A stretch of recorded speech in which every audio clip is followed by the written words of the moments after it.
Tell us about this statement, this very bold and strong statement from Mike Pompeo now, saying that the Americans actually believe that this virus is traced to that Institute of Virology, to the lab in Wuhan, rather than the wet market. It is a very interesting statement from Secretary Pompeo, but I'm not privy to the intelligence he reads, so we can only talk about this from an Australian perspective. And I think all it does is really validate the Prime Minister's call for an independent inquiry. And I think it's the right call. And it also validates the Prime Minister's move to build a coalition of nations who also want the inquiry to go ahead. We can't rule anything in, we can't rule anything out, and that's why we've got to have this independent inquiry. Well, given that Mike Pompeo has said this, and given we have the Five Eyes intelligence sharing arrangement, Australia would expect to see that intelligence, wouldn't it? I suppose so, but again, Chris, I'm over here in Mandurah, Perth. I haven't been back to Canberra for some time, performing the functions of the committee. But certainly because of the Five Eye sharing arrangements, I'm sure that would be taking place. But all we can do is look at it from our perspective in the open source environment. And I think this again validates the Prime Minister's call for an independent inquiry. That way we can get to the bottom of the origins of the virus and the spread of the virus. One thing is for certain is that it did originate in WUHAN, as the Prime Minister has said, and that's our starting point. Everything else is up for conjecture at this stage. You know, regardless of specifically what has led to this intelligence, whether it's human intelligence or interceptions, photographic, whatever it is, it will inflame China, won't it? The fact that Mike Pompeo has said this is going to further inflame relations between Washington and Beijing. What we've seen over the last several years, Chris, is increased competition between the People's Republic of China and the United States. This will certainly increase the tension, but one thing we need to do more of is cooperate. And I think an independent inquiry with US cooperation, with the Chinese government's cooperation would be a good thing for us all. It would take the heat out of this conversation and we could get down to the facts. Where did this start? How did it start? How did it spread? And then from that, we could build the necessary global health architecture so that in future pandemics, because if history is our guide, it will happen again at some time, we'll all be better prepared for it and we can prevent the loss of life and also the economic damage which many countries, including ours, have sustained during this time. Well, indeed, if China has any problems with the claim being made by the US now, there's an easy way to fix it, and that is to have an international independent investigation headed up by the World Health Organization. Certainly, and I would be looking for a fresh set of eyes at the World Health Organization. I know that's a view shared by many on the backbench. I think the World Health Organization has not done a great job of handling this pandemic. So with a change of leadership and some fresh eyes, I think they'd be well placed to lead an independent inquiry. Yeah, I think they need a new boss. There's a lot of merit in that argument. Now, I've seen a newsletter you've sent out to your constituents. You talk about the face of authoritarian political warfare coming from China in this public debate in Australia.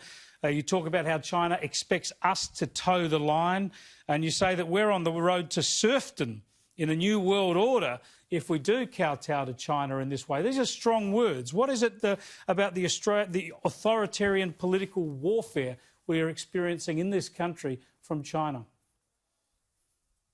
It's a good question, Chris. What I was trying to do last week was summarise for my constituents what they'd seen unfold over a 5-day period. On Monday, they had the PRC ambassador threatening economic coercion. On Tuesday, they saw a disinformation campaign where the contents of a discussion between our head of DFAT and the ambassador was published online, an incorrect version of events. And then on Wednesday, we saw them conduct a media stunt. So the way I saw it was that it was 3 different modes of political warfare.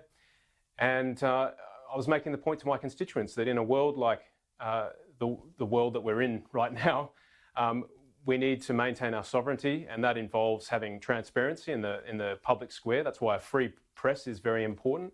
That's why some of the legislative architecture that we've introduced over the last few years, the espionage and foreign interference legislation, for example, is so important.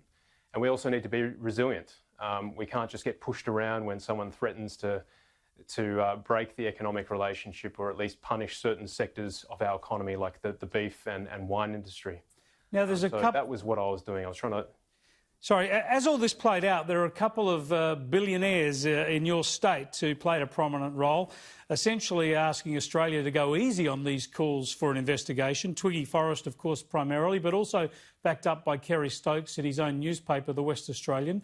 Are you concerned about the lines that both those billionaires were running? Were they running a line that was pro-Beijing at Australia's expense? Well, I think both those Australians have done immensely well with their business. For a lot of people, their story is it's outstanding. In fact, they've gone from very little to a lot. They're billionaires now, so no one's quibbling with their prowess as businessmen. But certainly, our role as parliamentarians and as a government is to protect the Australian interest, and that doesn't always intersect with our business interests. I'm also a competitive guy, as those men are themselves, and I want to be competitive for Australia. I want to see a competitive Australia. I don't want to see an Australia that gets pushed around by other countries. And so we've got to stand our ground. We've got to put out markers. We've got to show, what our limits are and protect our sovereignty. And so that's all the argument was last week. But are Twiggy Forrest and Kerry Stokes being pushed around? Well, I'm not saying, I'm actually not reflecting on them personally, but the business community has been very critical of politicians who've been upfront with China and some of the bad behaviour that we've witnessed. I mean, China has 1.4 billion people. My belief is that geography is destiny. China is not going anywhere, nor is Australia for that matter. So we're going to have to learn to live together. But part of having a healthy relationship is asserting your sovereignty, having boundaries, doing due diligence, calling out bad behaviour. And when we're being honest like that, that's when we can really start, working well together. But let's just talk about our independent foreign policy. Everybody in this country understands we need an economic relationship with China, and everybody should understand we need to have our own strong foreign policy, though. And here's the Prime Minister, Foreign Minister, in fact, quite a bit of support in a bipartisan sense in this country, saying we need an independent investigation into China to find the source of this global pandemic now. And Twiggy Forrest has gone out and argued against that. So we should delay it until it happens at a time that's right, politically convenient for Beijing. Sure. And when you step out into the public square, whether you're an MP or a businessman or a reporter, whatever, you're going to cop criticism. And so, there was strong disagreement about his position. What's your criticism? What's your criticism of what Twiggy Forrest had to say?